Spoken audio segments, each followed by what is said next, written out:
Without further ado, our first two speakers represent Tengiz Chevroil, or TCO, as the company is known. It is a joint venture between Chevron as the operator, ExxonMobil, Kasmunai Gas, or KMG, and Luke Arco, right? TCO is one of the largest oil and gas consortiums in Kazakhstan, but also in the world. So we invite Darina Saakashvili and Ludwig von Robenheimer to please proceed to share your video and enable the audio. If you don't mind. Hi, Roberto. Darina, how are you? I know it's very late for you. Connecting from Kazakhstan, and Ludwig, thank you. Ludwig, if you can check your background, the PPI. Hey, good morning, good afternoon, Roberto. No worries. Okay, so with that being said, please allow me to introduce Darina and Ludwig. Something important to highlight before I go through that, by the way, is that Darina and Ludwig are working in two different projects at two different TCO projects.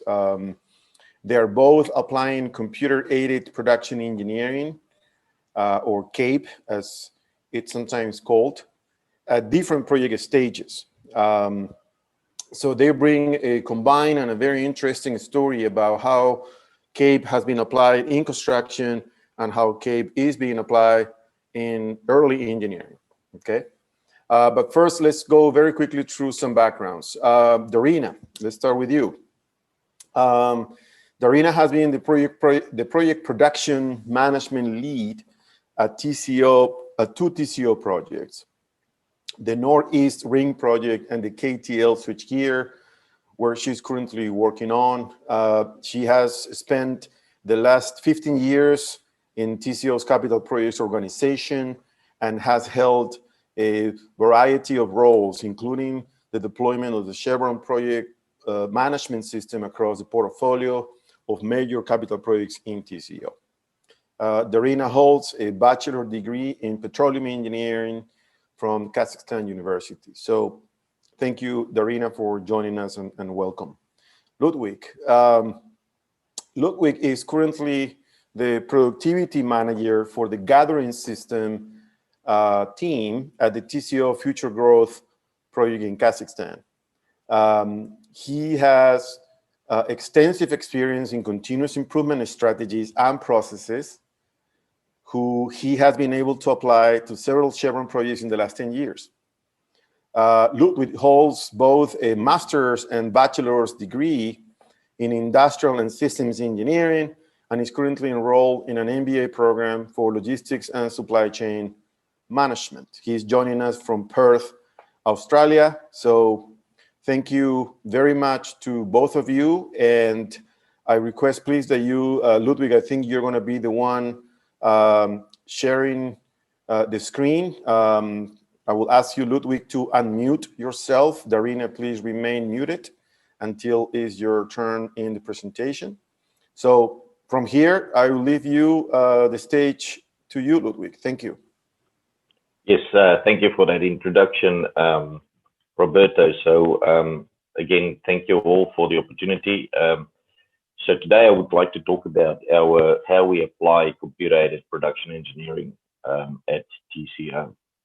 I would like to take you through our experience on two of the projects that we are applying the CAPE technology and the methodologies. So on the one side, a greenfield project where we're using CAPE during construction, and on the brownfield project where we are using CAPE during early engineering. For the greenfield project, we're focusing on the installation of pipelines, and in particular around the use of crossings. And then on the brownfield project, we'll be focusing on the cutover side of the implementation. So today we would want to share with you why CAPE. you know, what's our drivers? You know, why do we want to innovate? Why do we want to look for better ways? And talk about the application of CAPE within TCO. We would also want to talk about what we mean by CAPE, what it is and what it is not, because sometimes there's a confusion about what is CAPE and how do you apply it, and what does it consist of. And then we want to take you through the journey we've taken to invest time and energy in CAPE, both on the construction and the engineering side of TCO. And then at the end, we want to close out with some lessons learned, and then open up for some discussions. So first of all, why CAPE at TCO? So we all know that projects are quite complex, and the projects we are working on are particularly complex with a lot of challenges, and we are driven to have an excellent execution, and we are striving to have a next to none project performance to ensure that we can deliver our complex scope in time. We want to be more effective by handling the complexities and the risks at the execution level. You know, we have plenty of those. We have interfaces with our brownfields. We have interfaces with our operations. So there's careful coordination to align the complexity of the operation as well as the risks of you know, what we can experience in the field.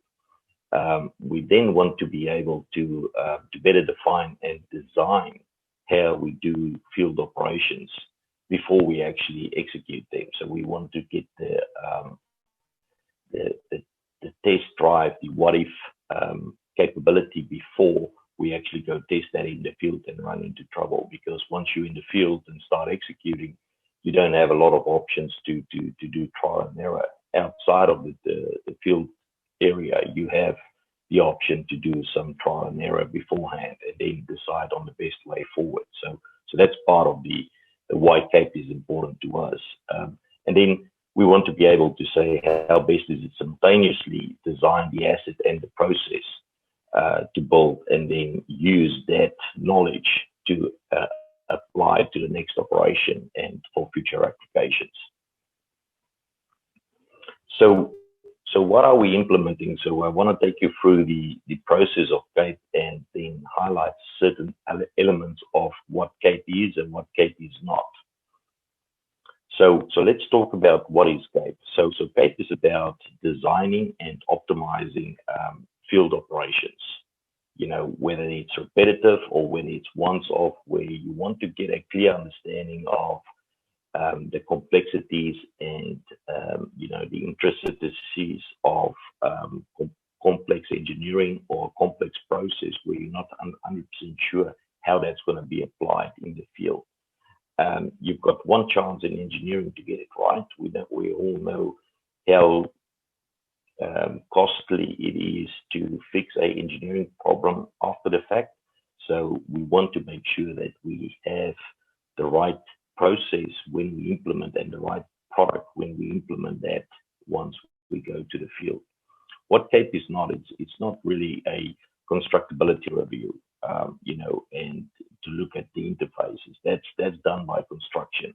This is more getting hands-on, trying to understand what we can expect from the process when we execute. So there's a couple of elements that's applied. You know, we use key enabling tools. We look at digital prototyping of the process so that we can actually visualize how we're going to do things in the field. We don't want to go in blind and just look at a flow chart and not really see the interaction of the different elements. We really want to have a feel and a visual on how this process gets applied and get executed so that we can see if there's any constraints or any inconsistencies in the way that we expected the execution to run. One of the other enabling tools we are using is the Chevron Production Manager, which allows us to control work in the field, how we execute once we have a process in place, to then do our daily plannings and start to run a process on a day-to-day basis. Once we have all of that, we then run through the improvement cycle to try and work out. I will talk to you about the first run study element in one of the next slides, but to sum it up from a production engineering perspective, we are also looking at ways on how do we engineer the process and the product for production. If we are driven for excellence to get project performance, we want to enable the execution side of things to be driven and drive production performance.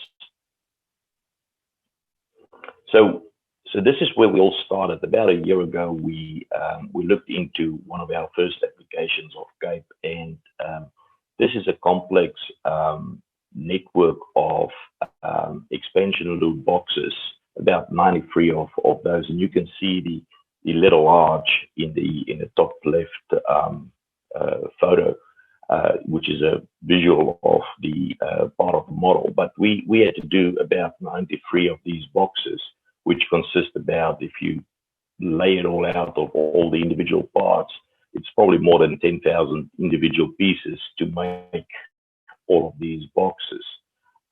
So we really understood the complexity when we looked at the scope, and we wanted to get in early to try and get a good view of how we're going to execute this. It's a high risk because of a lot of lifting, a lot of heavy, precast equipment, a lot of touch points with human interfaces and heavy equipment. So we wanted to understand the risks and the constraints early on. What we were able to do with the early implementation is we were able to reduce our cycle time by about 30% from the start, because we did a lot of our initial understanding and testing outside of the field. So we had a good visual on the execution, we had a good visual on the potential risks, and we streamlined all of that before we took a lot of the work to the field.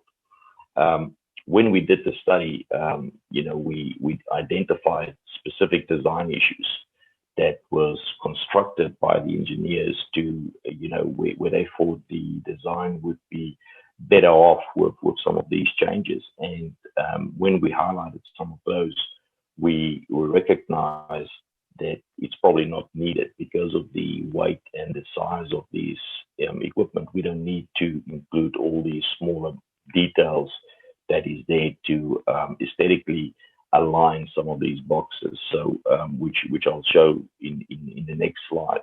In addition to the engineering design issues, we also identified some fabrication related and construction improvements during our first run study. Now, our first run study is all about getting us a good understanding of the cycle time, the process, the execution, the sequence, and it gives us the ability to gain a insight knowledge of how this sequence is going to be executed when we apply that in the field. So the first run study on the expansion loop gave us a lot of insight on what to expect when we go in. On the bottom left-hand photo, you can see some of the special design tools that were created to move some of these equipment. Now, one expansion loop box takes about between 35 and 40 of these individual pieces of precast concrete.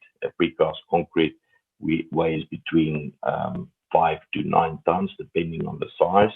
And if you lay it all out, there's about 3,330 of these individual precast boxes that needs to be lifted multiple times from the way that they've been fabricated and precasted, when they moved into a laydown area, when they moved into the construction location, when they moved into the actual construction site where they are being installed. So there's multiple touch points with these heavy crane movements.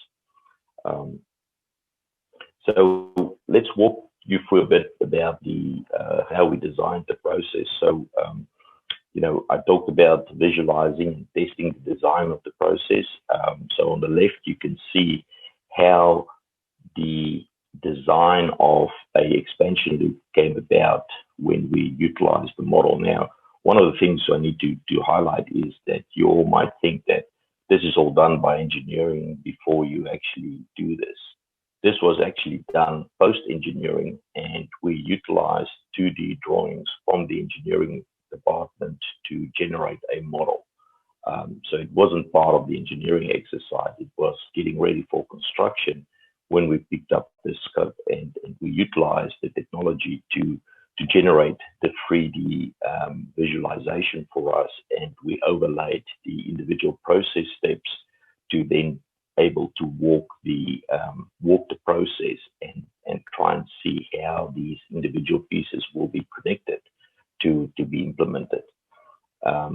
On the right-hand side, you can see the visual exposure we had when we did the first run study to test, to get each one of these box pieces in line and implemented. And the third one there on the right, you can see that we had one of these little rods, they call it like a spacing dowel, that the engineers thought that if we install these little dowels at each one of these boxes, we can then very easily navigate the boxes in, like typically what you will have in a Lego set, where you need to do a unique attachment of components. You have then a little guiding rod that allows you to fully center the two pieces. We immediately saw that as being a high safety risk, because that creates a pinch point for the individuals that's there, and also this dowel wasn't properly designed from the way it needed to fit. So when we flagged that with engineering, they recognized that we don't probably need that. So we took that out, and that created some additional savings, as highlighted on the previous slide. So part of our design and visualization of this process, we very clearly look at the process and sequence digitally inside the computer. And once we have that good understanding, we then need to apply that physically, which you see on the photos, before we go into the field. By doing all these things together, we gain a good understanding of how the product design has been done, and how does the process design now need to take into account what the product and how the product need to be implemented. In line with these studies, we also then gain a good understanding of the typical capacity of resources that we need to use, how many equipment we need to apply, and how complex it's going to be to implement once we're in the field. And then, what would be the rate of these boxes that we had to get into the field in a certain point in time, because where the fabrication yard is and where the site is about a 2-hour round trip. So if you have 35 boxes to 40 boxes, you can only carry about between 2 and 3 of these heavy concrete precasts per truck transport. So you have to logistically work out how many of these boxes do you want in the field, and build some inventory so that you can actually assemble the box and don't delay your usage of your shared resources when you're in the field. So that gave us good understanding, and then obviously the ability to understand where we can expect some of the variability that may occur when we start to execute the construction piece. So that's giving you some visualization and how we tested the process up front. Now, since we've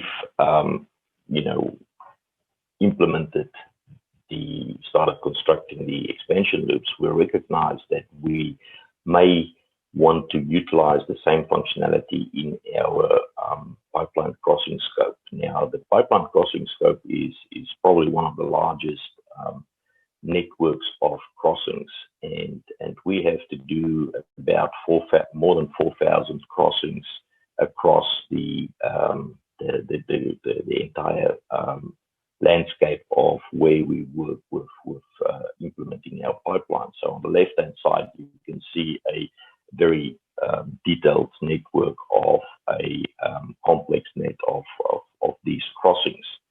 And we basically have three main types of crossings from an execution perspective. You get the open cut, you get the above ground, and then you get the trenchless crossing. Each one of these types of crossings has a different complexity element to it, as well as a different execution method from the equipment that they use and how they go about to implement the crossing to ensure the pipeline is able to continue its mainline construction to meet up with the particular crossing element. Some of the challenges. Ludwig, yep. We have 5 minutes left, just for your consideration. Okay. So part of the key specifications that we have is that we had to consider dynamic SIMOPS, complex concentration of crossing types, and then the execution strategy for critical operational shutdown schedules. That's all impacting our ability to execute. So we were looking at the analysis of the process design. We know the cycle time is highly variable due to specific site constraint, due to dewatering elements that's different at each location. Our productivity is not always where we want that to be, and we know that this is part of our critical path scope to complete the pipeline scope. So the process is a interconnected set of activities that lines up how we want to execute that particular process. From a 4D visualization, we wanted to test, is the process then robust enough? Is it optimal? How do we apply? How do we see if there's any specific items that we've missed? So we would create a digital prototype of the permanent components, debris components, and we would run through the process and then see how they interact to try and spot, from process design, have we considered all the sequences, the handoffs, and the SIMOPS, and then have the ability to run through that model. So in essence, looking at having the model available to us now allows us to very quickly spot constraints with the different elements, and we are then able to educate our workforce on those potential constraints up front and then streamline the process as we implement. I would like to now hand over to Darina so that she can talk through her experience from a brownfield project perspective. Yeah, thank you, Ludwig. Thank you, everyone, for an opportunity to present. So I and our team have been also lucky to leverage SPS technical team support to take our team through the CAPE process and witness and experience eye-opening benefits from the CAPE. So to allow you to explain the rationale why another TCO project made a decision in favor of CAPE, let me give some brief highlights of our project. Our project is a brownfield project and has been tasked to complete about 2,690 volt hot cutovers during the live operation of the plant. So in other words, if we cut the wrong cable, we will shut down the entire plant. So the facility where our team is going to complete the cutover is 30 years old facility. And there are no spare parts for any of those equipment. There have been several arc flash events in the switchboards, and due to the obsolescence of the equipment, replacement in kind is not possible. So on the next slide, I'm going to talk about the initial field data and the designing the cutover field operation. So in 2019, our project carried out the test to check the feasibility of splicing to obtain the duration of main stages of the work. When I saw the initial field data with the splicing test results, I assumed that the team was aligned and there will be no problem while developing the workflow. So then we, as a team, we have decided to develop a cutover standard process that is a workflow, which looks like a schedule on your on the right-hand side, but it is not a schedule.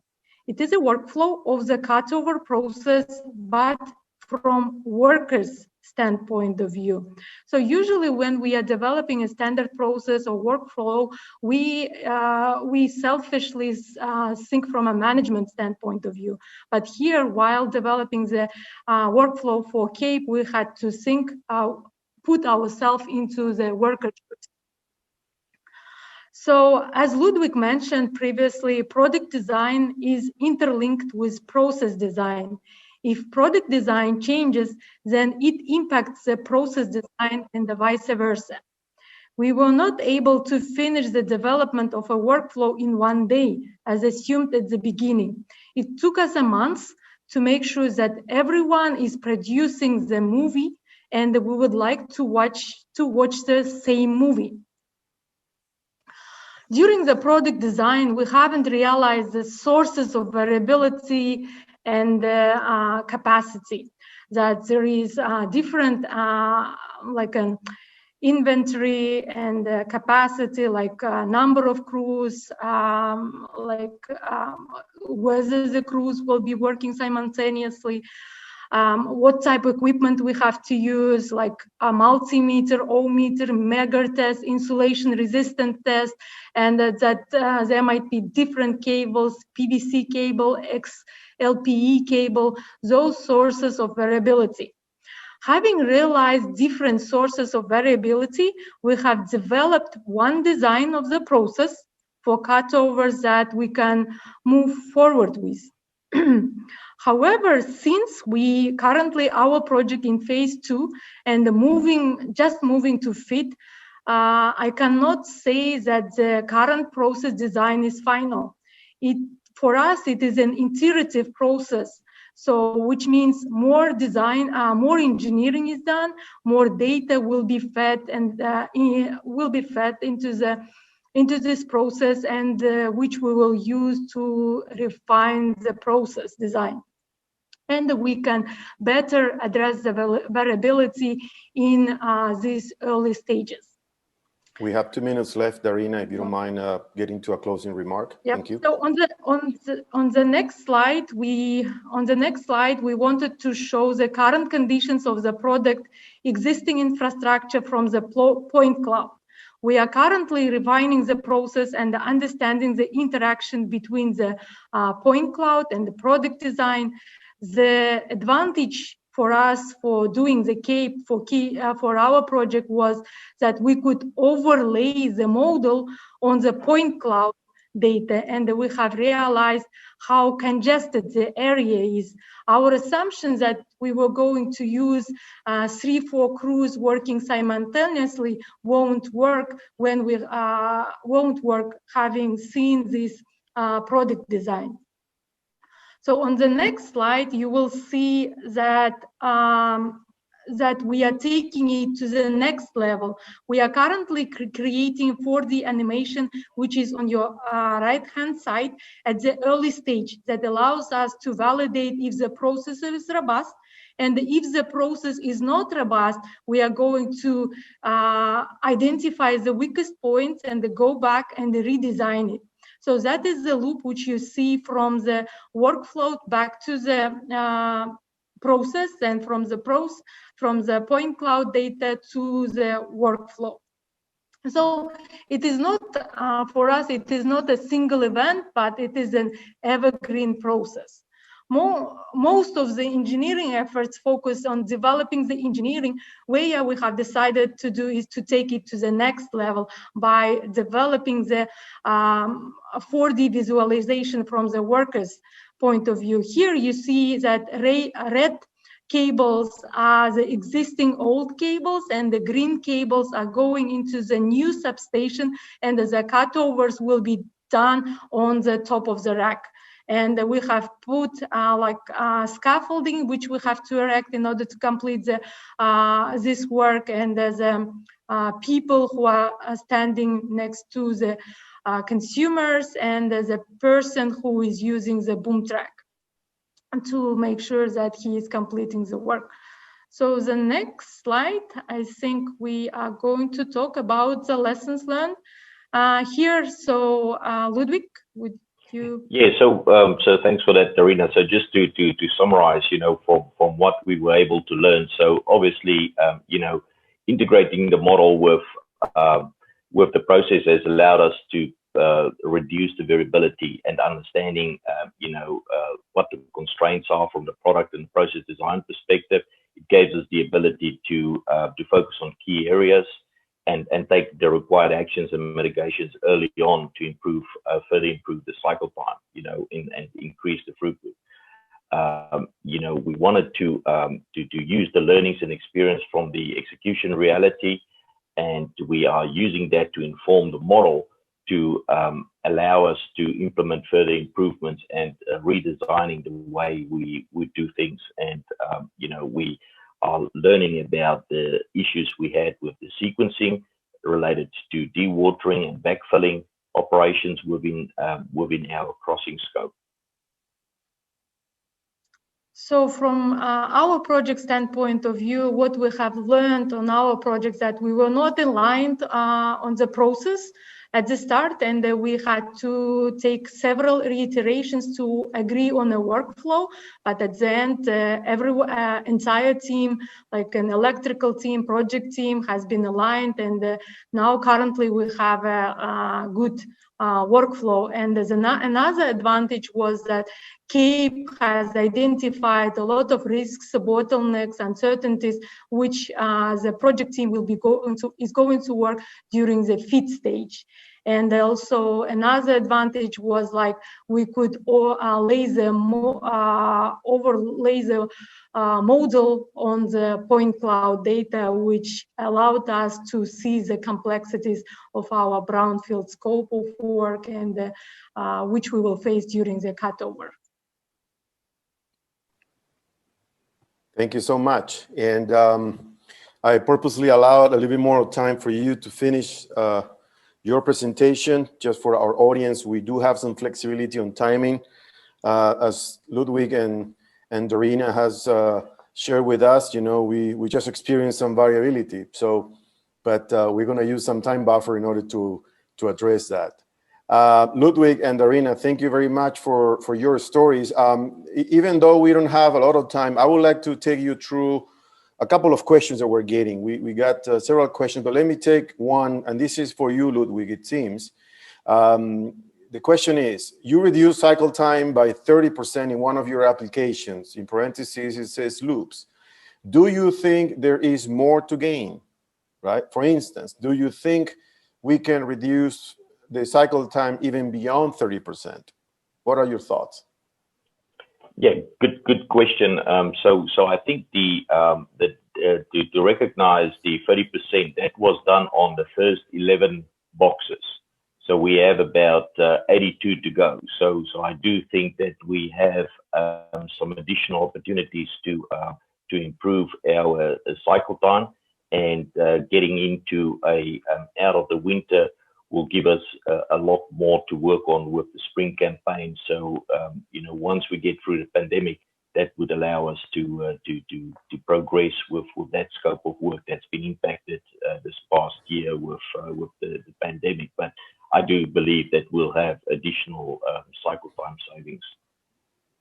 Thank you so much. And I think we have one more here. This time, this might be for you, Darina, based on the context of the question. The question is, it's like a mix of comments and questions, I guess. So, very impressive application in an early project stage, someone says.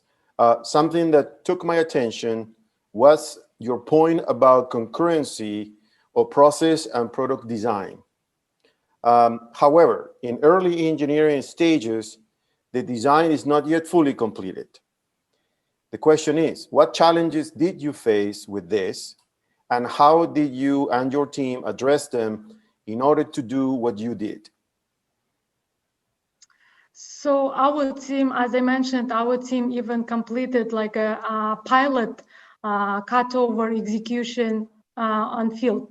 They assumed that they have identified everything and they know exactly how to execute the cutover strategy.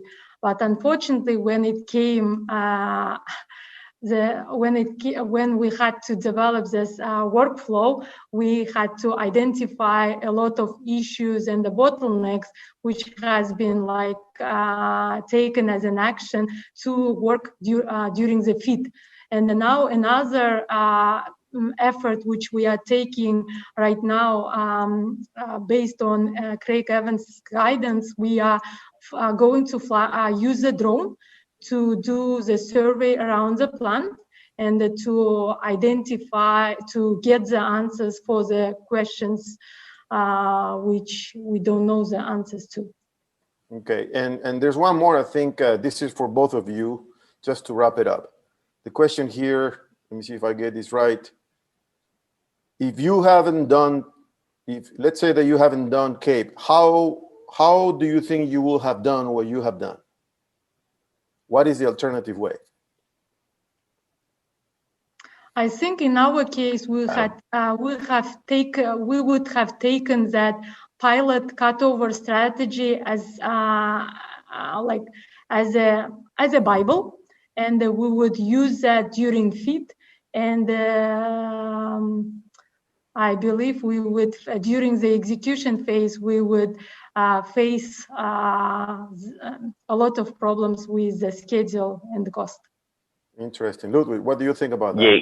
Yeah, on our side, I don't think we would have been able to achieve that early cycle time reduction, because we would have gone in blind to just run with the plans and then start to execute and lay out these individual boxes with all those additional engineering elements, and which would have created some extra complexities to execute, and potentially some safety related risks as well. So I do think it allowed us to firsthand see before we actually do it in the field. So it was a reality check and a sort of insurance policy up front to allow us to test drive what we're about to step into in the field.